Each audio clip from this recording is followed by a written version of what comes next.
Hello everybody, this is Brian O'Haron on March 19th, 2009.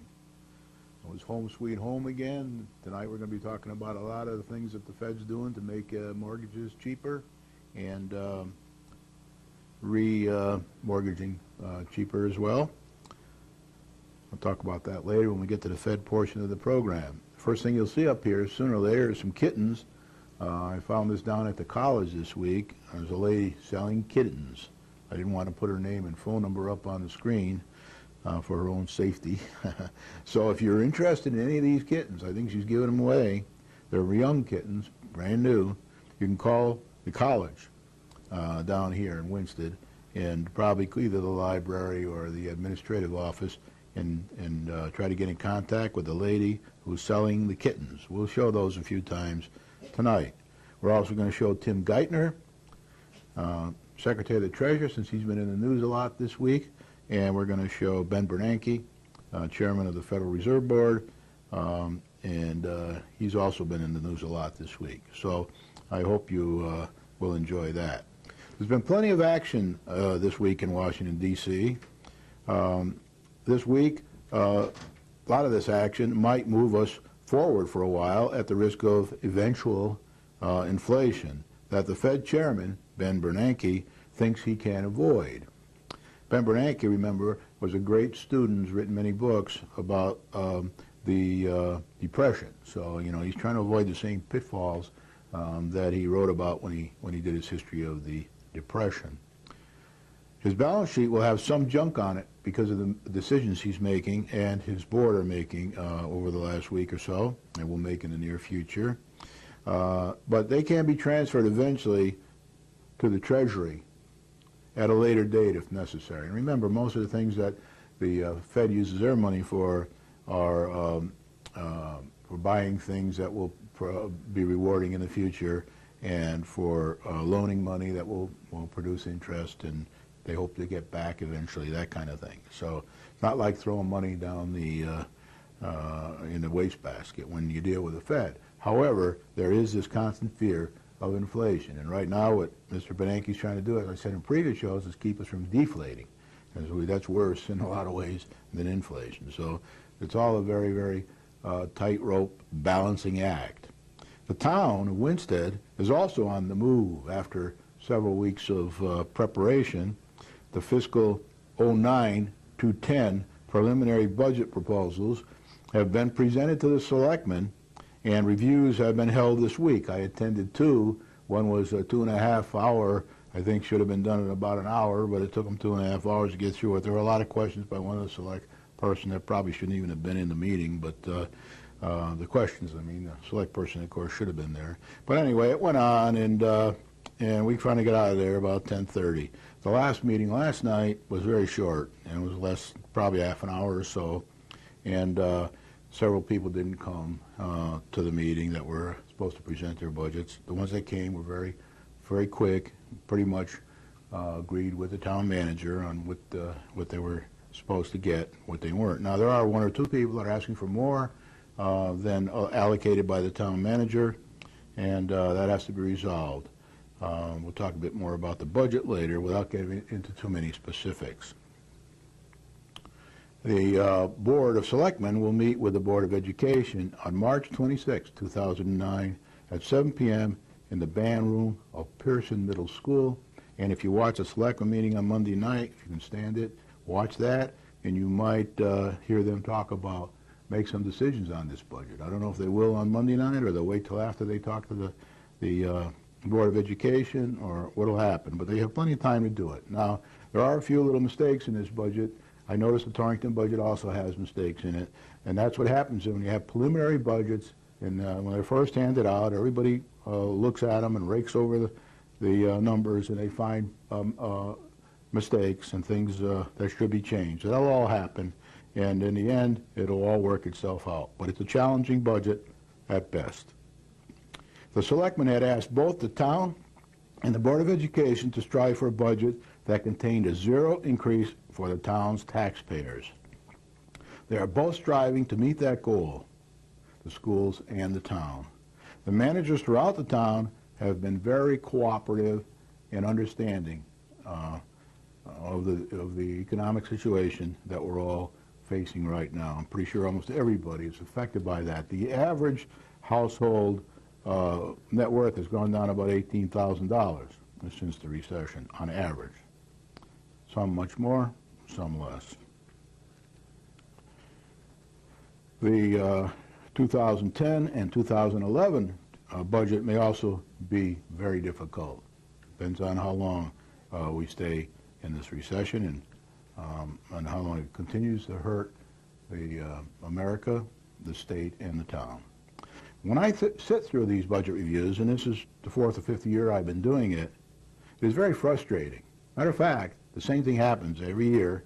When people come in, they ask for what they need. It's usually the same thing they needed last year, maybe a little less than they needed last year if they got a little increase.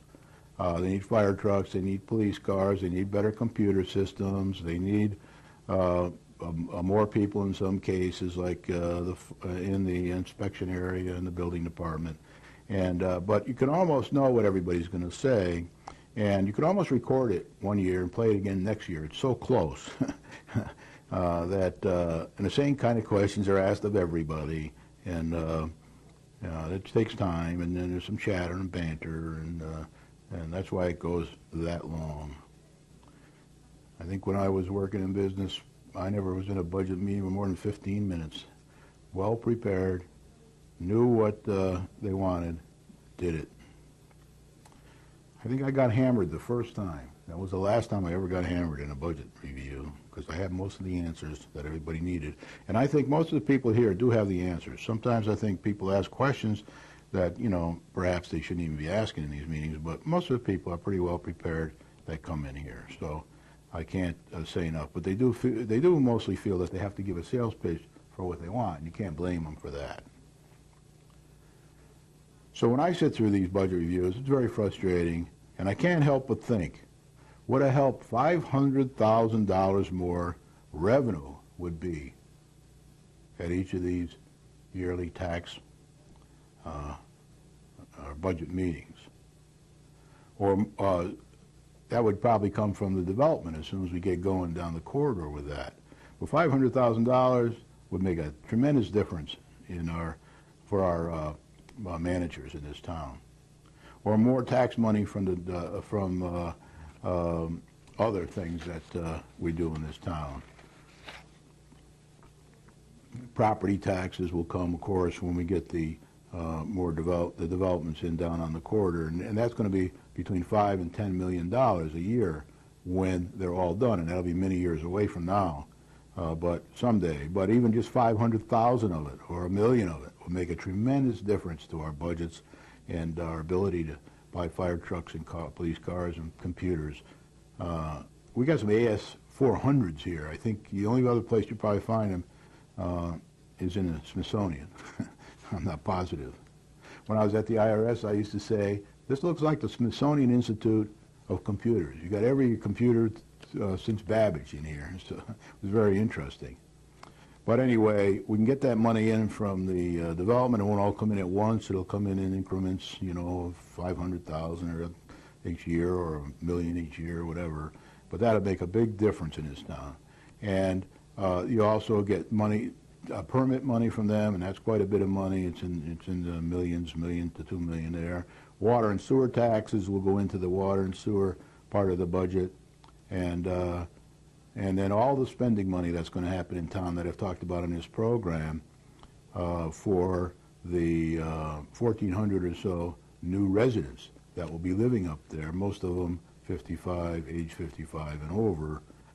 So the actual cost of the town will be minimal compared to other areas of town. So what I want to say to you is, if you don't believe me, go sit through one or two of these budget meetings. The last one's tonight, and then the education and the selectmen meeting is on the 26th. I think that's a Thursday night. It's over at the Pearson Middle School, 7 o'clock. And you will be convinced that we need more revenue when you sit and watch these programs. I also sat through some of the, not all, but some of the school budget meetings, and they're tough too. You can always need more money. That's easy. Doing with less is always the more difficult just like it is in your own family. It's when you have to give up things. Okay, so with that, we'll now go to the agenda. And tonight, besides the comments, we're going to go through what I go through weekly now: the President, Congress, Federal Reserve, Treasury, state, and town financial progress. Because right now, we're pretty much 99% dependent upon this economy. This will be the second year in a row we've had a zero increase of the taxpayers if it happens.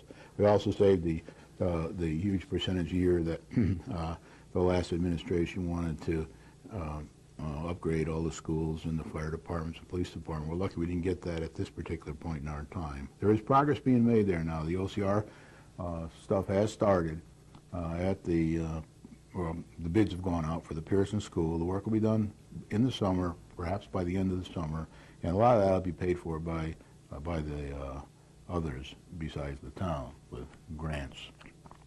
Then I'm just going to talk a bit about the school fiscal year 09-10 and the proposed budget, and then the town fiscal 9-10 proposed budget and the total fiscal 09-10 proposed budget. So tonight is going to kind of be jam-packed with things, and we're starting to get some action in the town here. Now, the first thing I want to point out once again, as I always do here every month or two, what the normal distribution curve is. The normal distribution curve, if you pick any subject you want, anyone in the world, who likes ducks? Well, people will usually fall along this curve, and they'll confuse ducks with geese and ducks with fish and everything else, but basically this is the middle of it. This is where most people will fall in here. These are people that hate ducks. These are people that love ducks. So they fall along what I call a normal distribution curve, and this is just a simple example of it so you will understand. On most issues when it comes to the town of Winchester, Winsted, I'm in the middle here, and that's where most people are, in this area here. For example, I'd like to see as much of the town remain green and historic as possible. But I'd also like to see enough business and development brought to town to pay for it and to keep us going, so we don't keep soaking the taxpayers more and more and more, because we are way behind as a town in keeping our maintenance up and keeping buildings in shape and all kinds of things. We need new things, a lot of new things. Can't get them all at once. You're going to get them maybe one at a time over years, maybe a little more. And we're a little kind of stuck now because of the economy all over the world. So this is where you fall somewhere along this distribution curve. Try it out for yourself at home. Have somebody pick a subject and see where you stand along this curve. Left, right. Unemployment. These figures came out. I saw them today, I think, for the last week. We're now at 8.1% unemployment in the country. It's another step up from last time. 642,000 new claims last week, up until the 12th it was, of March, or 14th of March, something like that. 8 weeks in a row we've had new highs in unemployment. That's expected to keep happening until this gets to 8 or 9 or 10% here, maybe even more. Now there are some states that have more than 10% already. I don't know exactly which ones they are. There's 4 or 5 of them, and matter each month some more will be added to that number. But the average itself is 8.1%. There are some states that are in pretty good shape employment-wise in the Midwest and the South. There are 4 million jobs that have been lost since December 2007, when most economists think the recession began.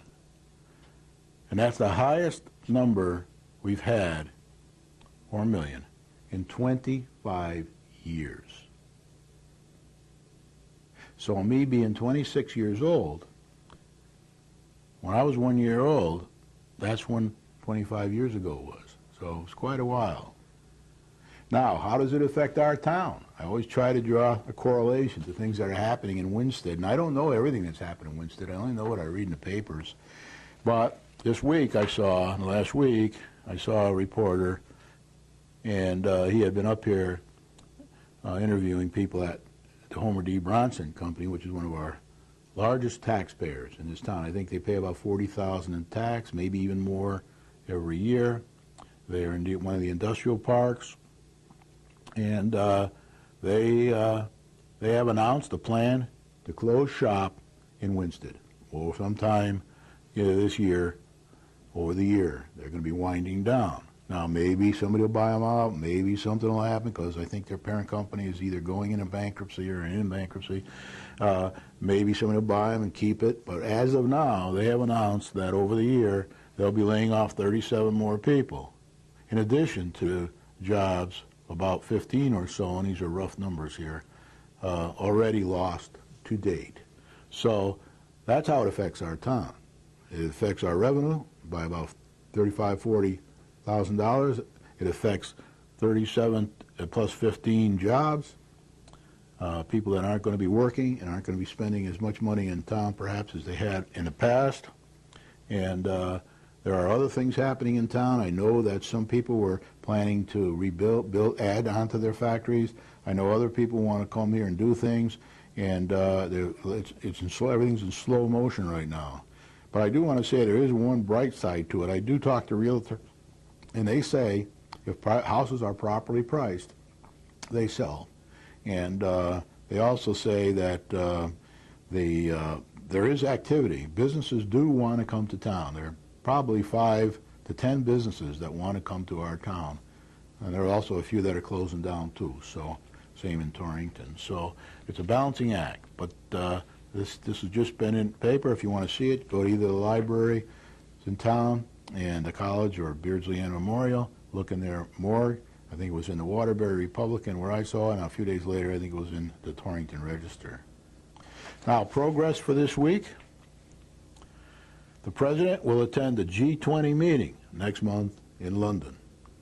That G20 meeting are the 20 more wealthiest nations in the world, and they will meet next month in London.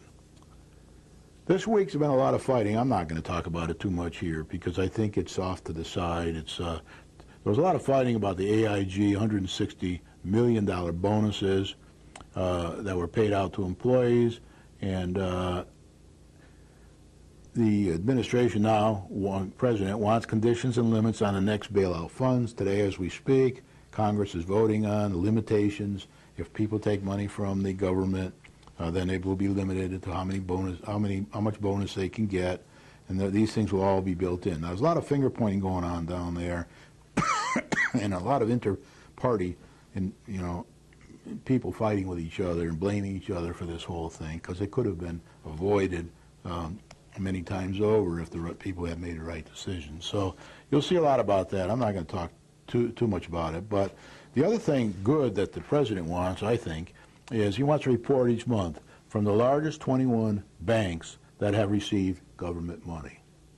This report will state how much each bank has lent to small businesses. Remember, the reason to give them the money was so they could get lend it, a lot of it, to small businesses, and to keep the credit flowing and keep things more liquid than they are now. All other banks receiving federal help must report every quarter. The administration wants to know, pardon me, what's happening with this money that they're putting out there, and they want to get some feedback. All banks have been asked to make an extra effort to increase loans to small businesses. Remember, small businesses employ 70% of the people in this country. So it's very, very important for small businesses like our little portion, Homer D. Bronson here, to keep going, or we lose the 37 plus 15 people, affects our whole town.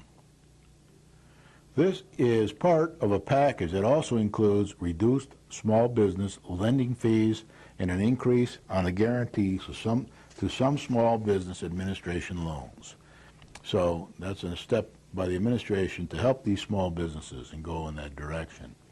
The President's also pushing Congress to agree the $3.7 trillion budget.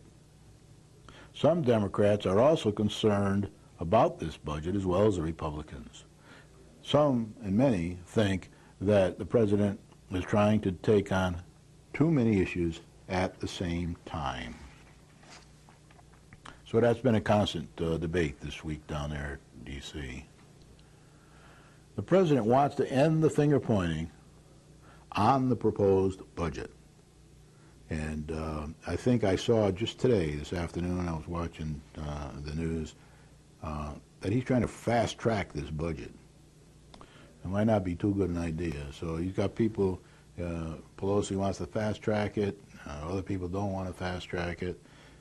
So we'll have to see what happens over the next few weeks on this budget. It's expected to take months to get this budget approved one way or the other. And it'll probably change a lot along the way. Maybe it'll end up being $4 trillion or $5 trillion, who knows. Congress. FASD is considering the changes to mark-to-market, as I mentioned last week. These are the people that do the financial controls setting, things like that. It's called FAS 151. It's the accounting rule, and it may be a vote on April 2nd. They promised a vote on April 2nd, 2009, and then a vote on whatever it is they're going to do to make this mark-to-market changes so that it helps these banks during this particular recession. Then probably after the recession is over, some will be taken away, some of these rules. Some might even be left there. I don't know. Congress may be considering another stimulus package, about $500 billion. Remember the last one was, about $800 billion, a little less than that. Now, what's happening, and you can see this on TV or read about it in the papers, there's a number of tea parties rising throughout the USA. You remember the Boston Tea Party, where there was dissatisfaction with the King of England and the taxes that we've had in the early days. Well, now we've got a lot of tea parties rising throughout the USA because of all these bailout packages. I saw a good friend of mine the other day walking, and he mentioned that he and his wife in a week or two are going to one of the tea parties. I don't know where it is, in Hartford or somewhere, maybe even Boston, I don't know. And they're going to attend one of these tea parties. The new Securities and Exchange Commission, SEC, Secretary, I mentioned her and showed a picture last week, Mary Shapiro, is considering putting an end to naked short selling. That's where everybody can just keep short selling without any uptick, without anybody buying. The price going up, people are buying when you sell short, but without the price going up, and bringing back the uptick rule for short selling. That's being considered now. I imagine I think this is a pretty easy one to do, but it's got to be implemented in the computer systems, and that might take a while. So keep your eye out for that. Both this mark-to-market and the uptick rule theoretically will help the stock market quite a bit and make it more procedural and controlled and less hectic and less volatile. So that's what they're aimed to do. Doesn't mean they'll do it, but that's what the theory is. Congress is beating up AIG, and it's bickering within the administration quite a bit, as well as with the Republicans. There's something will happen here. These people will be limited. They've talked about it many times before, but for one reason or another, it didn't get implemented. So that's what's happening now. So the moral of this story is, never have to be in such bad shape that you need to be bailed out by the government. Then you can run your own company, and you'll be happy ever after. New bonus for borrowers rule proposed as a result of the AIG controversy. I mentioned that. That's going to happen. Happening now. Today they're voting on it. It's probably going to take a few weeks to get done because there is some pushback and there are some legal issues involved that are quite complex. There are some management issues that are involved that are quite complex at these companies, and it might not even pass in the end, or it might pass diluted down quite a bit from what it is now. It has to get through the Senate, and that'll be the tough part. Now we're going to talk about the Fed. You may see a picture of Ben Bernanke while we talk about the Fed.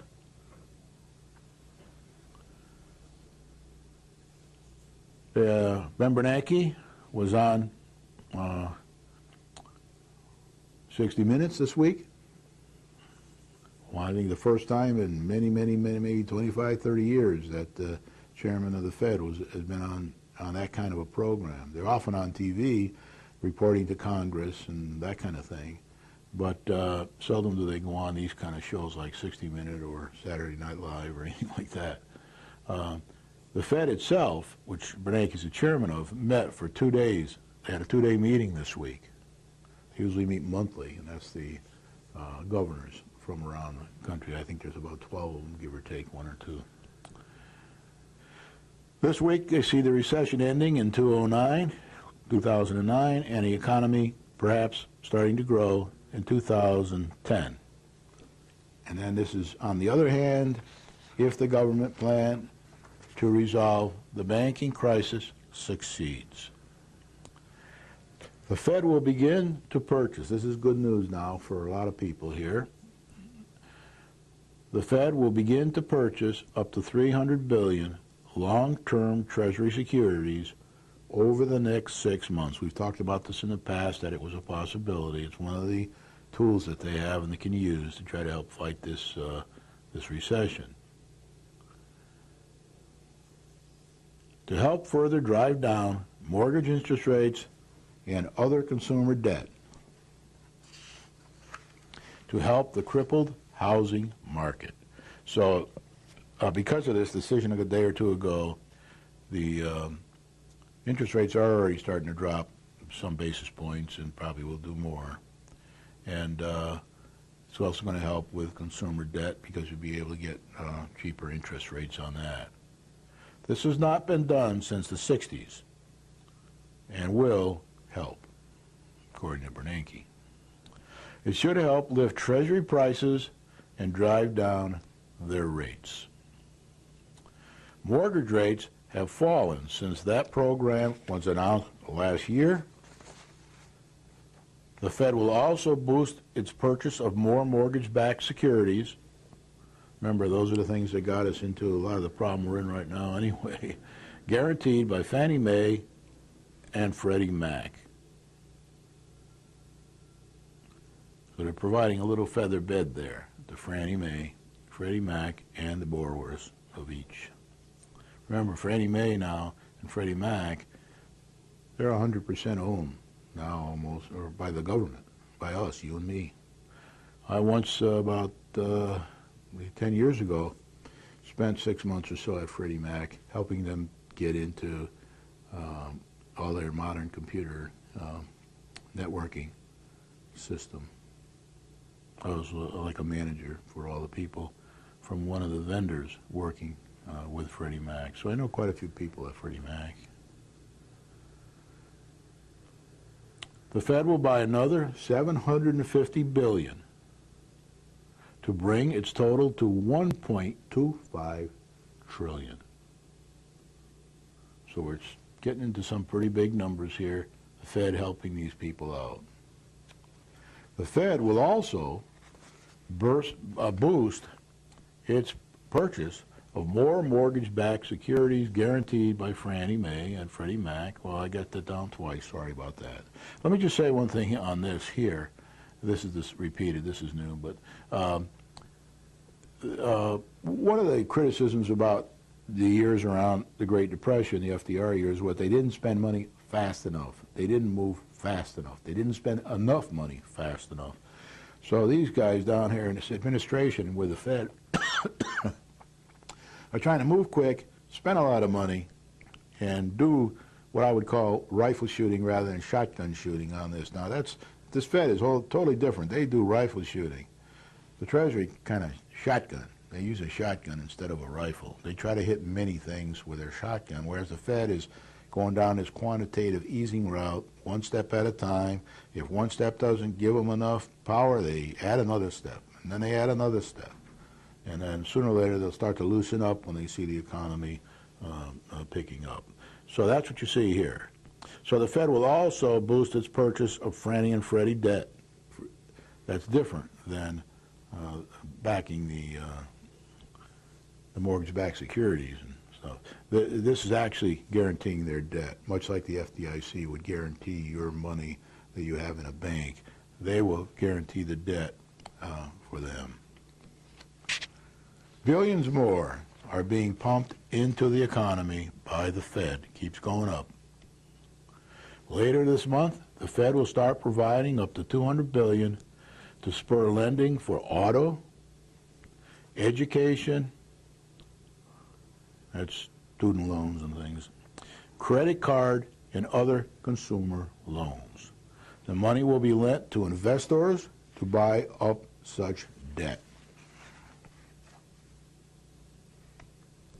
The program could generate up to $1 trillion of lending for businesses and households. It will be expanded to include commercial real estate at a later time. So quite a bit going on by Ben Bernanke and the governors of the Fed. They work kind of closely with the administration and the Treasury, and that's quantitative easing. And there's a lot of people in this economic area that think that this is the main thing that's going to get us out of this pickle we're in now. And a lot of the other stuff may hurt more than it helps. That's not my opinion. That's the economist's opinion. And there's a lot of difference of opinion there. Guess what? Falls along the normal distribution curve. If you ask an economist a question, you will find out that all economists fall on any question along this normal distribution curve. And they're like anything else. So there are some people that say shouldn't do it, and there are some people who say you should do it, and most people, economists, go along here. So when you see an economist show up on a program, you got to be careful what you hear, because he could be anywhere on this curve. He could be a lefty or a righty or in the middle or somewhere along the way here. So be very careful when you listen to economists. The Treasury. Now, the Treasury, you should be seeing a picture of Tim Geithner here. I took off the internet. He's under fire on AIG because he wrote a letter to Nancy Pelosi saying that he knew all about these loans, and for one reason or another, they didn't want to stop them at the time. There's a very complex situation here, so I won't go into it too much now, but you'll get it if you watch it on TV or listen to the radio. The Secretary is still having a problem getting qualified people to join his team, and it's mainly a vetting problem. It's very hard to pass the vetting process. It's like if you go to a bank for a loan and you say, I'd like to get a loan, and they say to you, we're going to vet you. Do you have a job? And you say, no. They say, okay, you fail. You can't get a loan. They'll say, do you have any income other than a job? And you say, yes. Well, we're still going to fail you because you got to have a job to get one of these. So then they'll check your credit, and then they'll check where all your past landlords, and on and on and on. So that's kind of what happens when you go for a job. Now, I've told you many times on this program, that was always vetted wherever I went near the government for anything, even if I was just a consultant to the government or a contractor to the government, or I went for a secret or a super secret clearance or anything like that. They vetted you with their FBI and anybody else they used in this process, and especially at the IRS, because that's the last place they want anybody to get caught not following the rules. The Secretary of the Treasury, Tim Geithner, attended the G20 Finance Leaders Conference in England last week. Remember, I told you he was going to go there for a two-day meeting last weekend. He did go. And that was in preparation for this G20 meeting the President's going to go to in 2 more weeks. They were trying to get all the financial people from these G20 companies to agree on some future planning, and they were also trying to get them to agree to have all the financial people from all G20 countries represented in this financial team. Because they're not now. Less than half are in there right now. The Secretary will propose an overhaul of the financial regulatory system that is expected to give the Federal Reserve powers to monitor broad economic risks. And that that's mainly so we don't try to not get into this pickle again. It's sort of like a Glass-Steagall type act, only it'll be a little different in many ways because a lot of years have passed since that. They will outline a revamp of controls over banks and financial institutions aimed at preventing a repeat of the current crisis. Everybody wants to see this happen one way or another. You have to be very careful, though, that you don't over-regulate, over-control, and that's one of the problems government has. They usually want to over-regulate and over-control. Businesses, of course, usually like to have less regulation and less control. Businesses also like some regulation and some control for their own protection. Tougher capital standards on banks may also be forthcoming. This means they're going to want to know how much capital they have. It's sort of like the stress tests they're running now on the top 19 or so banks that are borrowing money. They want to make sure that they always know that they are in sound capital. Now, we have that in this town too. We have our fund where we keep our capital that is in reserve for emergencies. We have to watch that very closely. I think it's about 900,000 in there now, 900,000 to 1.1 million. I don't know. I haven't seen the finance director in a while because he's on vacation. But when he gets back, I will talk to him about that. And it's very important to know that when we get done with the budget here before we go to the town meeting. The rules will also aim to ensure that banks cannot shop among different regulatory agencies in an attempt to obtain the most lenient supervision. That would be like if you wanted to get a mortgage and you couldn't get it from one bank, you run to the next one and you try to find somewhere that meets your standards where you can get a loan. It might be more expensive on the interest. There might be other things. I just went for an insurance policy on one of my places, and because it's not occupied all year round, full time, I'm going to have to pay a huge premium for my insurance on that property. We'll also require more transparency and stricter rules for the way money flows between banks. That's very important. And they will also have consolidated consumer protection enforcement is being contemplated for consumers, to protect the consumers throughout this whole process so they won't get harmed and injured as much as they have during this recession. The Secretary will propose an overhaul of the financial regulatory system that is expected to give the Federal Reserve powers to monitor broad economic risks. So the Federal Reserve Board will be looking to see, hey, are these people like AIG, the AIGs of the future, are they taking too much risk? Will they end up having to come to the government or bail out? And they want to try to nip that in the bud in the future. So the Secretary will outline a revamp of controls over banks and financial institutions aimed at preventing a repeat of the current crisis. Right? Tougher capital standards on banks may also be forthcoming. The rules will also aim to ensure that banks cannot shop around. We've already gone through that, so I won't do that again. Somehow, times I duplicate these.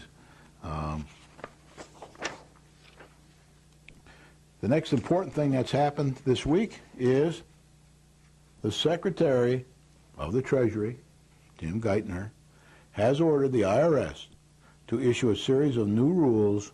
It's the IRS now, Internal Revenue Service, to issue a series of new rules for temporary but significant tax breaks, meaning that small businesses that earn up to $15 million will be eligible for a more advantageous set of tax breaks. That's to help stimulate these small businesses, help them get going and hire people, the 70% of the workforce that they hire in America. They'll be able to claim losses, these small businesses, for the past 5 years in the current year. These small businesses may write off up to $250,000 in investments this year. The small businesses can reduce estimated tax payments to 90% of the previous year's filing. The small businesses will be allowed to take larger depreciation deductions within the first year of property deductions. 75% of their capital gains will be excluded for those who invest in small businesses. The plan also includes $750 million from the stimulus package to immediately reduce lending fees and to increase the government guarantee on small business loans up to 90%. This goal is to unveil proposals at the G20 meeting in April. The goal is to unveil proposals at the G20 meeting in April, where the president will be, and to get other countries to try to do the same thing. One of the things that the president and the Secretary of the Treasury and the Fed, they all want the whole world to do the same thing if they can, or at least the 20 largest and most and the richest countries in the world, because they feel that's necessary to help bootstrap our economy as well as everybody else's here. There's some agreement on that by the other countries. There's some disagreement. Most of the financial people that were at the Geithner meeting over the weekend last week kind of agreed with him that this kind of stuff was necessary. Okay, so now I'm just going to talk about the state. These slowpokes are still working on a distribution of Connecticut stimulus money to towns and cities, the same thing I said last week. Not much is expected for Winsted, according to the town manager and the selectman I talked to. We should know by mid-April. So our budget is in flux and will be in flux until we know from the state what we're going to get from them, and we know from the stimulus package, i.e. the federal government, what we're going to get from them. So it's very hard for us to pin down our final budget until we know that information, and we may even get less than we think we're going to get. We might have to go back to the drawing board and manage it back some. So besides having a few errors in there that are inevitable in any budget when you put out a preliminary budget, especially when your finance director is on holiday, then you're going to have some rework to do. You're never going to find a budget that comes out as perfect the first time. It's going to have to be massaged. You have to talk to a lot of people. You have to get rid of misunderstandings. Got to get the state information in, the final state information, the final Fed information this year because of the stimulus package. Then you'll be able to know. So be patient. It's going to take a couple months for all this to bed down. Some cuts in the state aid are expected one way or the other. The college may get some money for their desired nursing program. I saw that in the paper the other day. They're trying to add a nursing program, about 2,000 students or so down at the college. They've been working on raising money for that quite a while, and I'm hoping they're going to be a success there because that'll be good for our town, have more students, be good for our country to have more nurses and our state. So can't argue with that. Now, as far as the town's concerned, the proposed budgets are in the hands of the selectmen now. I have a copy of the proposed budget. Here's one right here, and it's about 75 pages, something like that. It's got all the budget detail in. You can pick one up at the town hall in the town clerk's office if you're interested in going through the detail of this budget. The budget detail meetings are being held with selectmen and department heads. I went to 2 of those. There's one more tonight. I'll go to that as well. Information is preliminary. Some corrections and reductions are needed. Now, there was one select person there who was sort of picking on the town manager about this, but anybody who's been through as many budgets as these selectmen have, including the one that was picking on the town manager, they know that's how budgets are. You know, they're never perfect to start. Everybody has to work there around them. We have to get all the information from the state and the feds, and we have to have our finance director go over them, which he's doing on his holiday. Actually, he's actually going vacation. He's going over these budgets, and we expect him back soon. Well, I'm not sure exactly when he'll come back, but as I said last week, we're probably going to get $133,991 for Winchester Housing Authority, $142,658 Title I for K through 12 disadvantaged children. Winchester School District, we're probably going to get $375,000 or so. I think these have been pretty well confirmed. From the Children with Disabilities Education for the children with disabilities education at the Winchester School District. That's all 12 grades. Then 20,241 justice assistance for the town of Winchester. There's a lot going towards the police department there. More stimulus money may be received eventually when the state decides who gets what and when. Now remember, on the stimulus money, there are some conditions on all the stimulus money. It's good. These people, like the policeman said at the meeting the other night, they have to prove that this is going to create more jobs. That's what the stimulus money is all about, at least parts of it anyway. There are people who contend that a lot of the stimulus package, most of it, got nothing to do with jobs at all. But the policeman said the other night, as long as somebody in the state is going to get more jobs because of this money, then he will get it and he can spend it. And whatever he buys will probably create, say he buys computers, well, somebody has to make those computers. And that computer company have to say, yes, this kind of money will help us keep people in jobs or supply, create new jobs. Now, as far as the budget is concerned, preliminary, very preliminary, as preliminary as you can get right now. The town manager's gone over it carefully, and so have the Board of Education and the superintendents of both schools, I guess. But the schools are $20,123,977. The town is $11,065,093, and the total is $31,189,070. And this is about 222,000 and change below the 208, 209 budget. So it should represent a zero increase to taxpayers. Now, what I did was I put together a little index for the budget because I don't seem to have an index there. And I not only did an index, but I put them in order of expenses decreasing. So this is the most expensive one. The second page has the least expensive one. I also put the page numbers on here for each one. I put a percent. For example, the Education, Board of Education is 65% of this budget. The police are 9% of this budget, give or take. The Highway Department is 6% of this budget.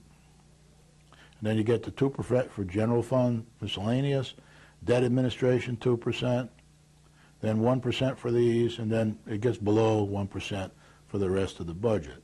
Now, I'll just give you a few examples of this, if I can find the right page. Here it is. The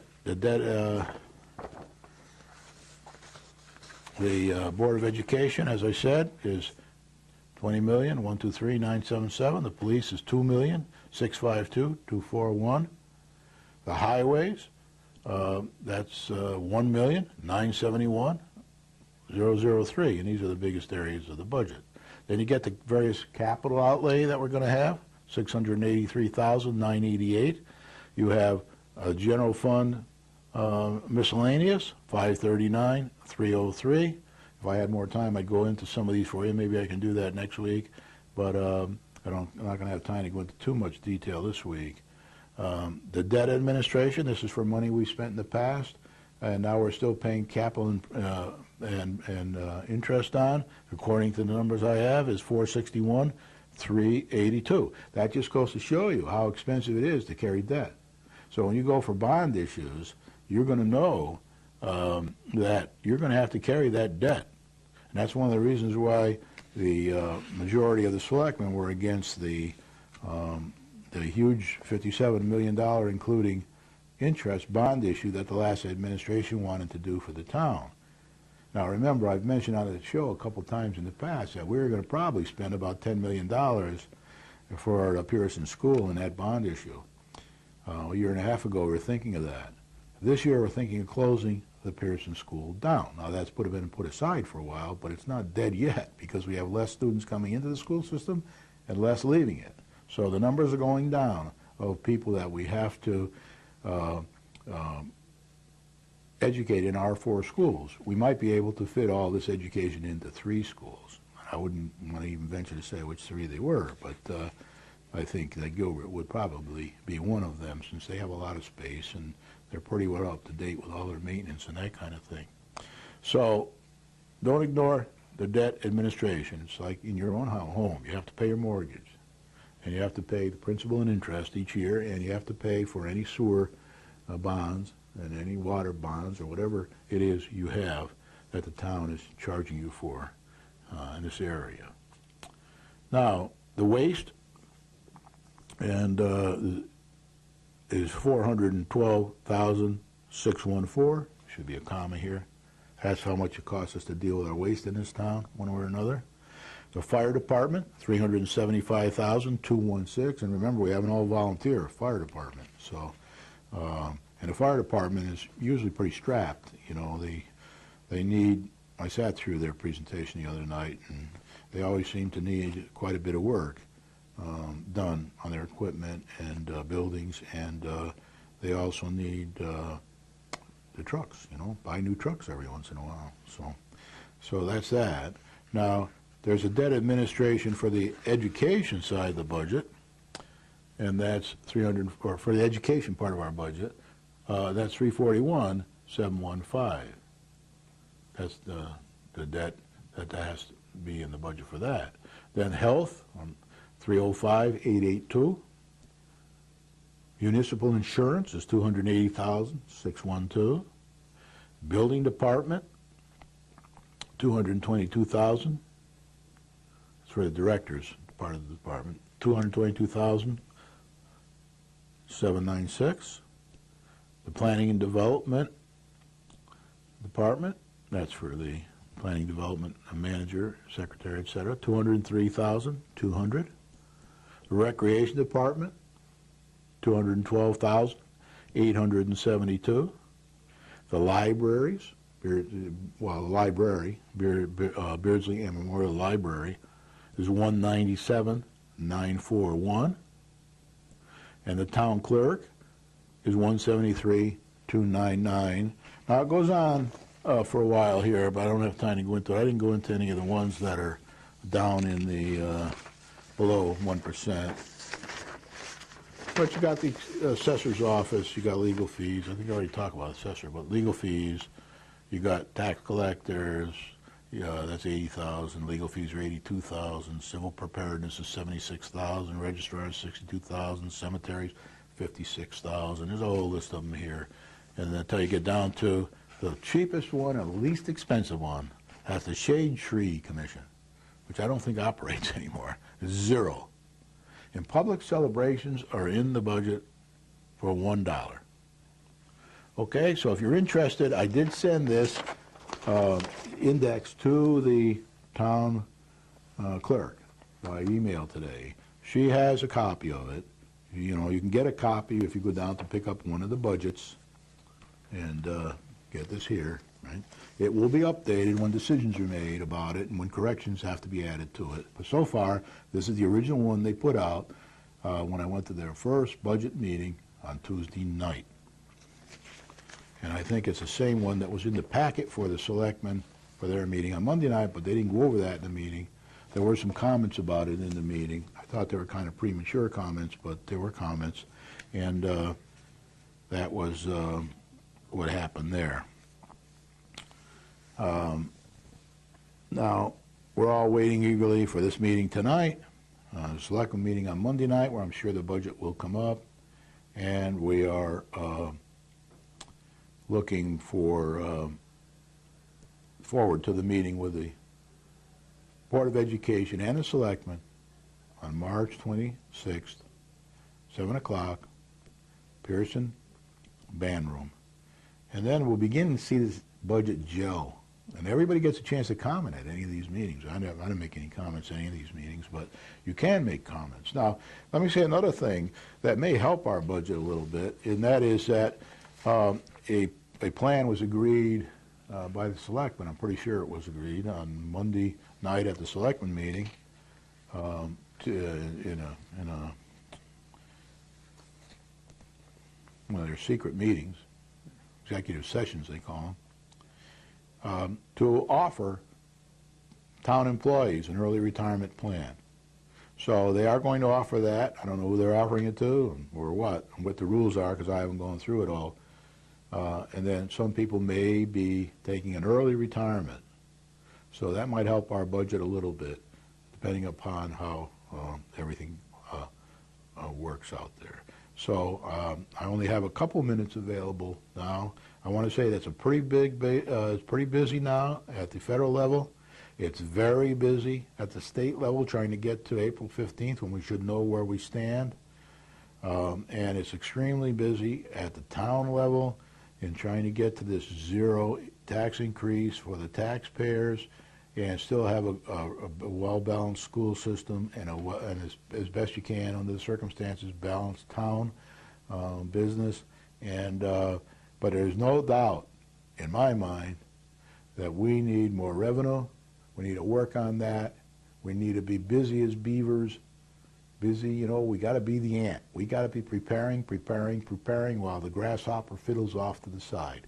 So if there's anything you can do to help, please do. Encourage people that that want to help get more revenue into town by getting development going, either business development or homes. Get them elected. Get them to go run for office. Back the people in the selectmen area that do want to see these developments come in and do want to see more factories come into town, as well as see as much preservation of the green areas as possible. And there are some people on the Board of Selectmen, one or two, that aren't really have their whole hearts into these developments, into getting this revenue into town. So with that, I want to say, have a good week. It's very interesting. There's a lot of impetus in the stock market now, probably temporary, because of these decisions that were made by Geithner and Bernanke this week and their groups, and should all help us. But you know, the light of day is here. In another year or so, we should be much better off. Maybe two. We might have another yet zero budget to go through next year. We don't know. We'll know as time goes by. With that, I want to say thank you very much. I'll be back next week.